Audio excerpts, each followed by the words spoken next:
In today's scoop, we talk about India's much-vaunted demographic dividend. We are now the most populous country in the world. We have overtaken China and we have 1.429 billion people. Or at least, that's what the UN says. But this milestone gives us something to talk about, the demographic dividend. Because irrespective of whether we've overtaken China or not, there is one key thing about India's population. We have a super young population with a median age of 28.4 years, and that means we have a very large population that's of working age. In fact, by 2030, 69% of the total population is expected to fall into this category. And in absolute terms, it will total 1.04 billion people.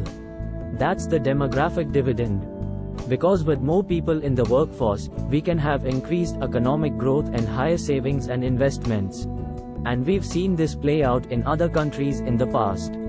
For instance, Japan in the 1960s, Korea in the 1980s, and China in the 1990s, all of them capitalized on the young population and supercharged their growth.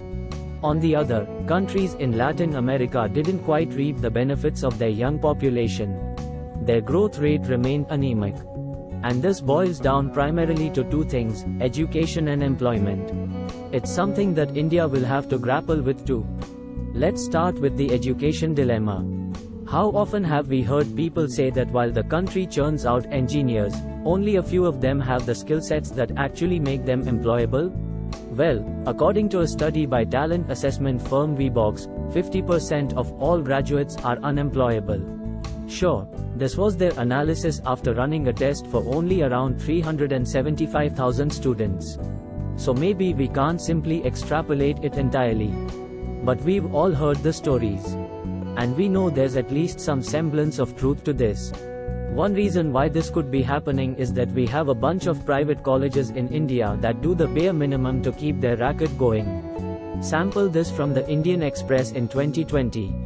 AICTE chairman Anil Sahasrabudhe said the root problem is the large number of private and deemed universities which are not under the purview of AICTE.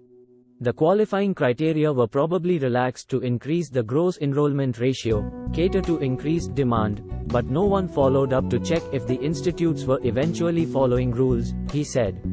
Unlike engineering institutes whose intake is monitored by the apex body, there is no limit on private universities and deemed universities offering B.Tech courses. That means we'll simply end up having a young population armed with these worthless degrees. And that's not going to help our growth in any way.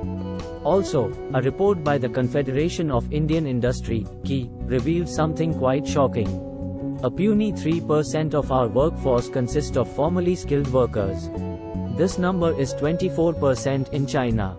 Now the thing is, we can't really improve the quality of our workforce unless we hit our promise of spending more on education across the spectrum. See, one of the targets set by the government is to spend at least 6% of the GDP on education.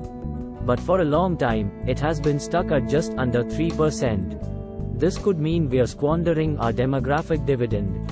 Maybe that feeds into our unemployment problem too. The International Labour Organization, ILO, says that the unemployment rate for those with either a bachelor's degree or higher is a staggering 15% in India. Maybe part of this is due to the unemployability of worthless degrees. But remember, we expect this to be the segment that forms India's middle class and drives consumption in the country. We hope they'll land high-paying jobs and spend money on discretionary purchases and push the consumption economy forward. But if this segment is stuck in a rut, it's a bit of a bummer.